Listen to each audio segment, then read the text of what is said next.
मुझे अच्छे से याद है शुरुआती दिनों में क्या होता था, फंड ट्रांसफर नहीं होता था जैसे खटाक से आपके अकाउंट में 7 तारीख को पैसा आ जाता है। उन दिनों क्या होता था, कंपनी डिमांड ड्राफ्ट बनवाती थी। जी हाँ, हम डिमांड ड्राफ्ट के जमाने के आदमी हैं। चेक इसलिए नहीं भेजती थी, लोगों को चेक पे यकीन नहीं होता था। डीडी बन के आता था 500 रुपए का भी, तो डीडी बन के आता था, डाक से लेट हो गया, बैंक में डाला, थोड़ा पैसा आने में देर हो गया, तो वो 5-7 दिन 10 दिन भी मैनेज करना मुश्किल हो जाते थे, पैसे नहीं होते थे। लेकिन आज स्थिति ये है कि बैंक में इतना पैसा आता है कंपनी से कि वो 2-3 महीने में इतना इकट्ठा हो जाता है, बैंक वाले परेशान करना शुरू कर देते हैं कि सर इतना पैसा है, इसका ये कर लो, ये कर लो, ऐसा कर लो, वैसा कर लो। और पिछले दिनों मैंने परेशान हो कि यार इतना पैसा आता है, इस पैसे का मैं करूं क्या। मैंने एक ट्रेनिंग अटेंड की। उस ट्रेनिंग में कौन लोग जाते हैं, उस ट्रेनिंग में वो लोग जाते हैं जिनके पास में बहुत सारा पैसा है और खूब सारा आता है, और वहां पे ये सिखाया जाता है कि उस पैसे को कैसे इन्वेस्ट करना चाहिए। वरुण मल्होत्रा करके एक बहुत बड़े इन्वेस्टमेंट ट्रेनर है, तो उनका मैंने भारी भरकम पैसे देके कोर्स अटेंड किया कि भैया जो पैसा आता है ना, इसको लगाने का तो तरीका होना चाहिए, मैं इस पे एनर्जी नहीं लगाना चाहिए, आए और इन्वेस्ट कर दूं तरीके से। तो मैं आपको ये कहना चाहता हूं कि आज अगर आपको इस चीज की परेशानी है कि पैसा नहीं आ रहा है या कम आ रहा है, तो एक दिन आपको इस चीज की परेशानी होगी कि इतना आ रहा है, इस पैसे का करूं क्या, क्या क्या प्लान करूं मैं इसके लिए। उतना पैसा आएगा, मैं सब कुछ भूल जाता था। मैंने बताया, मैं मैरिज एनिवर्सरी भूल गया।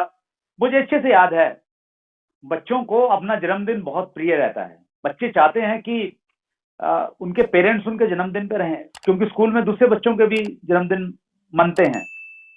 शुरुआती दिनों में मीटिंग दे दी, अब दे दी तो दे दी, तैयारी हो रही है। आप ये थोड़ा कह सकते हैं बच्चों को कि बेटा मेरी तो नहीं, मतलब डिस्ट्रीब्यूटर को ये थोड़ा कह सकते हैं कि जी बच्चे का जन्मदिन आ गया, मैंने ध्यान नहीं दिया था तो मीटिंग कैंसिल। तो मीटिंग में तो जाना ही है। तो मैंने बच्चों को बड़े प्यार से क्या समझाता था मैं, जैसे तन्वी का बर्थडे रहता था 15 अक्टूबर का, तो मेरी 13 तारीख को जाना है, तो मैं 12 तारीख को इसका जन्मदिन मना देता था। मैंने कहा बेटा हम थोड़ा अलग मनाएंगे, 15 तारीख को देखो तुम्हें एक डिश मिलेगी, छोटा गिफ्ट मिलेगा, 12 को मनाएंगे तो 12 को मैं तुम्हारे लिए 4 गिफ्ट लेके आऊंगा, तो बताओ 12 को मनवाएं या 15 को मनाएं। वो बोलते नहीं पापा 12 को मनाएंगे। मैंने कहा चलो ठीक है 12 को मनाएंगे। तो 12 को उसका जन्मदिन मना के मैं चला जाता था। तो इस प्रकार के बहुत सारे जो मौके रहते हैं हमारे, वो बहुत सेक्रीफाइस मैंने किए। लेकिन आज स्थिति ये है, सबसे पहले मैं मैरिज एनिवर्सरी की डेट जो है वो बुक करता हूँ, वो लिखता हूँ उसमें, पूरे साल का कैलेंडर में बुक है। कुछ भी कोई बड़ा इवेंट है, आना जाना कुछ नहीं है, पहले मैरिज एनिवर्सरी। 5 साल सेक्रीफाइस किया है। बच्चों के बर्थडे हैं तो सबसे पहले वो नोट किए जाते हैं, उसके बाद में मीटिंग सेमिनार जो होगा वो बाद में होगा।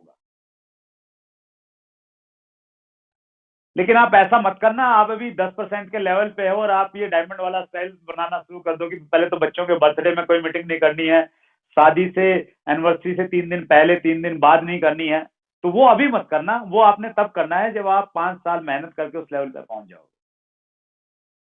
और मैं बहुत इंजॉय कर रहा हूँ सर। न केवल मात्र देखिए, आज से बिजनेस में जो आप डायमंड पर पहुंचेंगे, न केवल मात्र आपको बहुत सारा पैसा मिलेगा, अपितु बहुत सारे पैसे के साथ साथ में आप एक इस प्रकार की पर्सनैलिटी बन जाएंगे, इस प्रकार के आपके विचार हो जाएंगे कि आपको एक अलग तरह की खुशी महसूस होगी। लोगों के लिए कुछ करने का मन करेगा, सोसाइटी के आप काम आने के लिए कुछ ना कुछ करने का प्रयास करेंगे, आप लोगों की जिंदगी में कंट्रीब्यूट करेंगे। आपकी वजह से अगर किसी को लाभ हो जाए तो आप वो करना चाहेंगे। तो उस प्रकार की एक अलग तरह की सोच, अलग तरह की जो संतुष्टि वाले भाव है ना, फुलफिलमेंट जिसे हम लोग बोलते हैं, इनलाइटमेंट बोलते हैं इंग्लिश में, तो वो वाली फील आती है। उसको मैं एंजॉय कर रहा हूं आपसे बात करते करते। अब मुद्दे की बात मैं आपसे करता हूं, और मुद्दे की बात यह है कि एक व्यक्ति वो अगर आरसीएम का डायमंड बनना चाहता है, तो पहले तो आपको ये मालूम होना चाहिए कि डायमंड बनने के लिए कितना बिजनेस चाहिए। जी हाँ, 50 करोड़ का वॉल्यूम चाहिए, एक साल में इकट्ठा करके नहीं, एक महीने का। तो 50 करोड़ का वॉल्यूम आपको लगेगा कि जी 50 करोड़ तो बहुत ज्यादा है, कैसे करेंगे। तो आप ये मान लीजिए कि 50 करोड़ हो सकता है, क्योंकि आरसीएम बिजनेस में 3 डायमंड है और एक स्टार डायमंड है, उन्होंने किया है, तो आपका भी हो जाएगा। तो हो सकता है। कैसे होगा? मैंने क्या किया, 50 करोड़ महीने का धंधा करने के लिए, और ये बिजनेस बहुत आसान है। कॉपी कैट मार्केटिंग की किताब है वर्क हेजेस की, उसमें वो लिखते हैं कि जिंदगी में कामयाब होना बिल्कुल कॉम्प्लिकेटेड नहीं है, बहुत आसान है। बस आपको ये करना है, जिस क्षेत्र में आप कामयाब होना चाहते हैं उस क्षेत्र के कामयाब लोगों को देखिए कि वो क्या करते हैं, जैसा वो करते हैं हूबहू आप वैसा कीजिए, उनको कॉपी करना शुरू कर दीजिए। जैसे वो कपड़े पहनते हैं वैसा कपड़ा पहनिए, जैसे वो बोलते हैं वैसा बोलिए, जिन लोगों में उठते बैठते हैं वैसे उठना बैठना शुरू कर दीजिए, जो किताबें पढ़ते हैं वैसी किताबें पढ़ना शुरू कर दीजिए। एज इट इज अगर आप उनको कॉपी करेंगे तो कुछ सालों के बाद आप बिल्कुल उनके मुकाम पे पहुंच जाएंगे। और डायरेक्ट सेलिंग की तो यही खूबी है, ये डुप्लीकेशन का बिजनेस है। जो आदमी जितना ज्यादा नकलची होगा ना, जितना ज्यादा नकलची होगा, कॉपी करने में मास्टर होगा, वो उतना जल्दी इस बिजनेस में कामयाब हो जाएगा। और कॉपी करने में थोड़ी सी कॉमन सेंस चाहिए। कई बार जिस आदमी की आप कॉपी कर रहे होते हैं तो उसकी अगर कुछ एक आध अगर वीकनेस है तो वो भी आप कॉपी कर लेते हैं, तो वो थोड़ा सा आपको थोड़ा सा कॉमन सेंस की आपको जरूरत पड़ेगी कहीं ना कहीं। तो राइट, मैंने क्या किया, कुछ पॉइंट्स मैं आपके साथ में शेयर करना चाहता हूं। पहला काम मैंने ये किया कि आरसीएम बिजनेस को अपनी टॉप प्रायोरिटी पे रखा। तो इसको पॉइंट को मैं दूंगा, पहला पॉइंट बोलूंगा टॉप प्रायोरिटी। आरसीएम बिजनेस में मैं आया, शुरुआत में सीरियस नहीं था, लेकिन जब से मैं सीरियस हुआ, मैंने अपने जीवन की सर्वोच्च प्राथमिकता आरसीएम को बना लिया। मैंने एग्जांपल दिए, बच्चों के बर्थडे के एनिवर्सरी का एग्जांपल दिया। मेरा केबल टीवी का बिजनेस था, केबल टीवी के बिजनेस के प्रति मैं बिल्कुल बेपरवाह हो गया। उसमें से जो पैसा आता था वो आना बंद हो गया, कंपटीशन हो गया, मतलब संभाला ही नहीं मैंने। विवाह शादी रिश्तेदारी सब नाराज हो गए। मैंने फुल्ली फोकस रह के आरसीएम बिजनेस में काम किया। मैं ऊपर वाले का हमेशा शुक्रिया अदा करता हूं कि आरसीएम बिजनेस में आने के बाद में मेरी एक होम मीटिंग भी कैंसिल नहीं हुई आज तक। वो इसलिए नहीं हुई क्योंकि मैंने आरसीएम बिजनेस को अपनी टॉप प्रायोरिटी पर रखा। और आप भी अगर बड़ी कामयाबी चाहते हैं तो आप टॉप प्रायोरिटी पे रखिए आरसीएम बिजनेस को, फोकस रह के काम कीजिए। मैं लोगों को देखता हूं, वो कहते हैं जी मुझे 5 साल हो गए, मुझे 7 साल हो गए। 7 साल हो गए हैं, 7 साल में उनकी बातें नहीं बदली, उनका तरीका नहीं बदला, उनके विचार नहीं बदले, उनका ढंग नहीं बदला, उन्होंने कुछ सीखा नहीं। 7 साल में वो 70 काम करके वापस लौट के आ जाते हैं। 7 साल काम करके वो इलेक्शन आते हैं तो दो महीने इलेक्शन में गायब हो जाते हैं। फिर पड़ोस में किसी की शादी होती है तो 1 हफ्ते फिर गायब हो जाते हैं और कहते हैं जी कुछ हो नहीं रहा है। आपको फोकस रह के कंसिस्टेंसी के साथ में टॉप प्रायोरिटी पे रख के काम करना पड़ेगा। दूसरा काम जो मैंने किया वो मैंने आरसीएम बिजनेस को मैंने ज्वाइन किया। प्रोडक्ट हमारे पास में बहुत ज्यादा नहीं थे, सिस्टम समझ में आ गया था। मैंने बिल्कुल 100% एनर्जी आरसीएम बिजनेस पे लगाई। डायरेक्ट सेलिंग में प्रॉब्लम क्या होती है, जब आप काम करते हैं ना तो दूसरे लोग आपको अप्रोच करते हैं। जब उनको मालूम चल जाता है ना यार आरसीएम का बंदा है, इसकी टीम में 100 लोग हैं, 200 लोग हैं, तो वो आपके आएंगे, आपको धीरे से बोलेंगे, पहले तो आपसे बातचीत करेंगे कि आपके बारे आपसे मिलना है, आपके बारे में थोड़ा जानना है, प्लान के बारे में। और वो आपके पास आएंगे और चुपके से अपना प्लान दिखाएंगे और आपको बता देंगे कि आजा मेरी गाड़ी में बैठ जाए, इसमें बहुत कुछ पैसा है, ऐसा है, ये है, वो है, वो सारी चीजें। और हम कहीं ना कहीं उन चीजों के प्रति अट्रैक्ट हो जाते हैं, आकर्षित हो जाते हैं। और जैसे ही आप उन चीजों के प्रति अट्रैक्ट होंगे, आपका जो एनर्जी है, जो 100% लगा हुआ था, वो एनर्जी डाइवर्ट हो गया। अगर 10-20% उनको सुनने में, सोचने में, विचार करने में लग गया तो फिर आउटपुट तो आपका कम आएगा ही।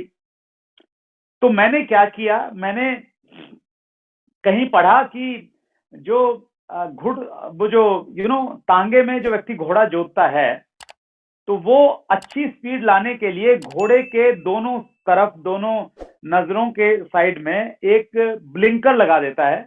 तो जब वो ब्लिंकर उसके साइड में लगता है तो घोड़े को कुछ नहीं दिखता है, न उसको घास दिखती है, न घोड़ी दिखती है, उसको सिर्फ मंजिल दिखती है और वो मंजिल पे जल्दी पहुंच जाता है। कोई भी व्यक्ति मेरे पास में, पहली बात तो ये कि मेरी कमिटमेंट को देख के, मेरे पागलपन को देख के कोई व्यक्ति मेरे पास में आया नहीं कि वो प्लान दिखाने के लिए आए। और एकाध अगर कोई आ भी गया होगा तो मैंने बड़ी विनम्रता के साथ में उसको नमस्ते किया। मैंने कहा भाई साहब, आपकी कंपनी मान लिया बहुत बढ़िया है, आपका प्लान बहुत बढ़िया है, आपके प्रोडक्ट मतलब जो है ना वो आसमान से आए हैं, इससे बढ़िया कुछ है नहीं, लेकिन मैं आरसीएम बिजनेस को लेके कमिटेड हूँ और मेरा कमिटमेंट है कि मैं जिंदगी भर आरसीएम करूंगा, इस कमिटमेंट के साथ में आया हूँ, प्लीज मेरा कमिटमेंट मत तोड़िए। तो आदमी ने फिर मेरे से बातचीत नहीं की। और जब आप थोड़ा सा आपके मन में कुछ लालच रहेगा, कुछ देख लूंगा, कर लूंगा, चलो सीख लूंगा, चलो एक आईडी तो लगा ही दूंगा, फिर कैसे कामयाबी? हमने सुना है ना, अगर आप दो नाव में पैर रखेंगे तो डूबना तय है। तो यहां भी आप फोकस रह के काम कीजिए। देखिए आज हम डिजिटल युग में जी रहे हैं। डिजिटल युग में बहुत सारी कंपनियां हैं, बहुत सारे प्लान भी आपको दिखते हैं, कुछ लोग प्रोस्पेक्टिंग करेंगे, आपके पास में आएंगे। लेकिन आप अगर बिल्कुल फोकस्ड हैं, ब्लिंकर्स लगा रखे हैं आपने, कुछ दिखता नहीं है, 100% एनर्जी आप आरसीएम बिजनेस पे लगाएंगे, तो फिर अगर अब तक आपके पास में परिणाम नहीं है तो आप इस प्रकार से काम करके देखिए, आपके पास में चमत्कारिक परिणाम आएंगे। मैं एग्जांपल आपके सामने हूं, मैंने ऐसा किया। तीसरा काम मैंने किया, लर्निंग एटीट्यूड। हमेशा सीखने के लिए तैयार रहा, हमेशा, ऑलवेज, आज भी हूं। मुकेश कोठारी जी कहते हैं कि अगर आप सीखना नहीं चाहते हैं, if you don't have a learning attitude, कोई भी नहीं सिखा सकता। हार्वर्ड यूनिवर्सिटी का प्रोफेसर भी आपको कुछ नहीं सिखा सकता। और अगर आप सीखना चाहते हैं तो नाली में पड़ा हुआ शराबी और एक छोटा सा बच्चा आपको बहुत कुछ सिखा सकता है। वो नजरिया होना चाहिए सीखने का। मैंने बहुत सीखा, मैंने बहुत सारी किताबें पढ़ी, मैंने मीटिंग सेमिनार में जब मैं जाता था ना, आज भी उसको मैं आज भी फॉलो करता हूं। अगर 5 घंटे की मीटिंग है ना, तो मैं पानी पीने के लिए नहीं उठा कभी, आगे की सीट पे बैठता था और बस पूरी मीटिंग में नोट्स बनाता रहता था, लिखता रहता था। और मैं देखता था लोग 5 बार उठ जाते थे 5 घंटे में, तो चाय पी के आते थे, टहलते थे जैसे पिकनिक मनाने के लिए आए हैं। हमारे जमाने में उतनी ज्यादा ऑडियो वीडियो नहीं रहती थी, आज तो सोशल मीडिया पे, यूट्यूब पे भरमार पड़ी है आपके पास में। तो मुझे अच्छे से याद है, एक बार कोई एक मीटिंग थी और उस मीटिंग के बाहर में कुछ कैसेट बिक रही थी, एजुकेशनल टेप। एक टेप मैंने वहां से खरीदी और मैं उसको लेके घर पे आया। रात को शायद 2 बजे पहुंचाऊंगा मैं। 2 बजे पहुंचने के बाद घर पे टेप रिकॉर्ड था। मैंने उस टेप रिकॉर्ड में टेप को लगाया, मुझे नींद नहीं आ रही थी। उस टेप को मैंने पूरा सुना, कंप्लीट सुना। सुनने के बाद में सोया, मुझे ये था कि मैंने सीखना इसमें है क्या, वो वाला पागलपन। जब मेरे पास में बहुत सारा पैसा नहीं था उस समय, मैंने ट्रेनिंग के ऊपर में बहुत खर्च किया। शिव खेड़ा जी का एक ट्रेनिंग प्रोग्राम था जिसकी शायद 50,000 रुपए के लगभग फीस थी। 4 दिन का एक वर्कशॉप था, वो मैंने अटेंड किया। तो लर्निंग को लेके आप इन्वेस्टमेंट भी उससे कीजिए और सीखने के लिए आप हमेशा तैयार रहिए। सीखना बंद तो जीतना बंद। और जब भी आप सीखें, किसी से भी सीखें, उसका एक ही मंत्र है, बिल्कुल अज्ञानी बन के सीखें।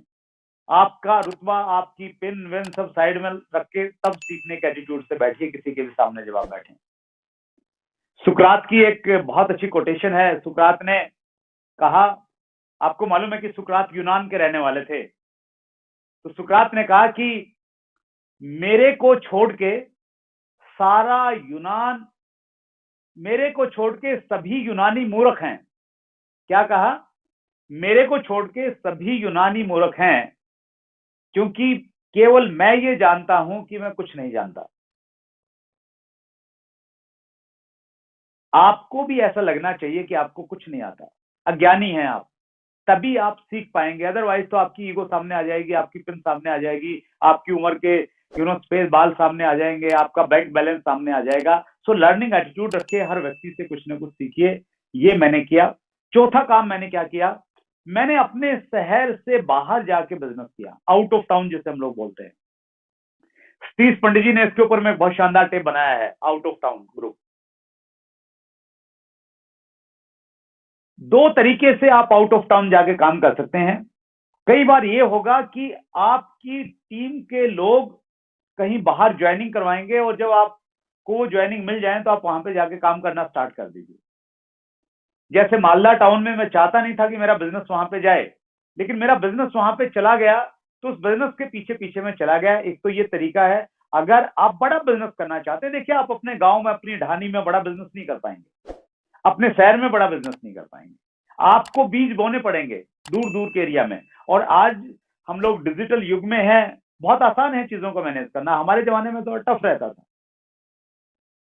तो आप अपने बिजनेस को थोड़ा बाहर निकालिए। मैंने मालदा टाउन में आज से 20 साल पहले जो पौधा लगाया था, आज उसके कितने सारे फ्रूट्स हैं।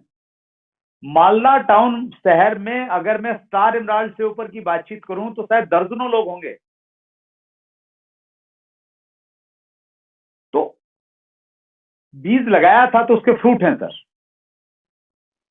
कई बार ये होगा कि आपका बिजनेस जा नहीं रहा, जिस एरिया में आप चाह रहे हैं ना लेके जाना, वहां पे कोई ज्वाइनिंग नहीं आ रही है, तो आप चाह के वहां पे जाइए कि मैंने वहां पे बिजनेस करना है। मैं ऐसे बहुत सारे एग्जांपल जानता हूं कि एक व्यक्ति ने ये कोशिश, वो ये चाहता था कि मेरा बिजनेस वहां पे हो, और वो सिंपली क्या गया, वहां पे गया, वहां पे जाके उसने रूम किराए पे ले लिया और वहां पे रहना स्टार्ट किया, लोगों से मिलना, प्रोस्पेक्टिंग करना स्टार्ट किया, और वहां उसका बिजनेस खड़ा हो गया। मैं अपना एक एग्जाम्पल देना चाहता हूं। मैं मालदा टाउन में मेरा बिजनेस गया, मैं नहीं चाहता था, लेकिन साउथ इंडिया में मैं बिजनेस करना चाहता था, क्योंकि साउथ इंडिया खाली पड़ा था जब मैंने वहां पे बिजनेस करने की शुरू की। तो मुझे कोई लिंक नहीं मिल रहा, कोई कॉन्टेक्ट नहीं मिल रहा। तो एक व्यक्ति थे जो हमारे साथ में केबल टीवी का जब हम लोग काम करते थे, वो तो केबल्स और एम्पलीफायर सप्लाई करते थे। तो मुझे मालूम चला कि उनकी ट्रांसफर हैदराबाद में हो गई है। उनका नाम था देवेंद्र अरोड़ा।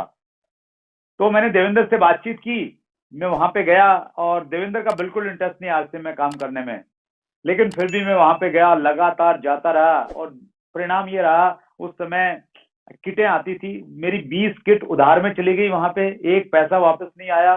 कुछ ज्वाइनिंग आई और मतलब बहुत सारा पैसा खर्च हो गया।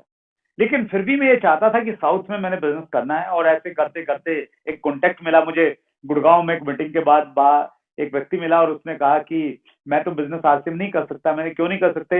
बोले जी मेरी तो ट्रांसफर हो रही है, अभी बेंगलोर जा रहा हूँ मैं तो 10 दिन के बाद में। मैंने कहा बेंगलोर जा रहे हैं? बोले हाँ जी बेंगलोर जा रहा हूँ, वहां तो किसी को जानता ही नहीं मैं।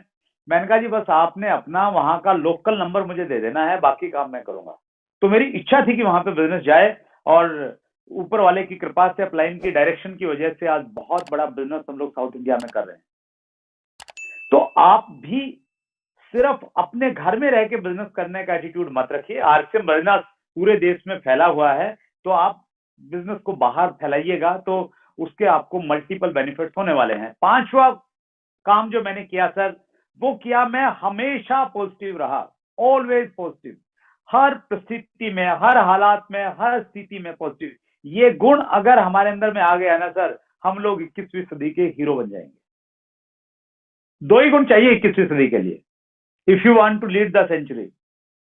पहला गुण, लोक व्यवहार में निपुणता, ह्यूमन बिहेवियर के मास्टर होने चाहिए। लोग किस चीज से खुश होते हैं, नाराज होते हैं, वो हो आपका आइडिया। और दूसरा, हर परिस्थिति में पॉजिटिव रहना। सुनामी अगर आ गई तो ये देख के नहीं रोना क्या खत्म हो गया, ये देख के खुश रहना कि क्या बच गया। एक्सीडेंट हो गया और एक पैर टूट गया तो रोना नहीं कि एक टूट गया, ये खुश होना कि एक तो बच गया, शुक्र है मालिक तेरा, लाख लाख शुक्र है। तो ये वाला एटीट्यूड अगर आपका डेवलप हो गया ना सर, देखिए मैं एक दो एग्जांपल आपके देना चाहता हूं, पॉजिटिव एटीट्यूड कैसे काम करता है आपका, आपके लिए। मैंने बिजनेस को स्टार्ट किया, मेरे अपलाइन ने, मेरे स्पॉन्सर ने शुरुआत में मुझे बहुत हेल्प किया, लेकिन एक साल के अंदर अंदर में वो आरसीएम छोड़ के किसी दूसरी में चले गए। अब वो जब छोड़ ले गए, अपलाइन छोड़ के जाएगा तो आदमी कैसे रहे?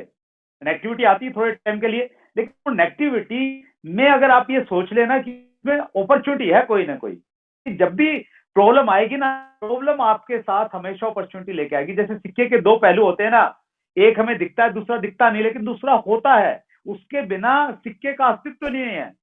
तो उसी प्रकार से जब प्रॉब्लम आती है, प्रॉब्लम हमें दिख रही है, लेकिन प्रॉब्लम के पीछे क्या है, अपॉर्चुनिटी है, वो अपॉर्चुनिटी हमें देखनी पड़ेगी, क्या अपॉर्चुनिटी।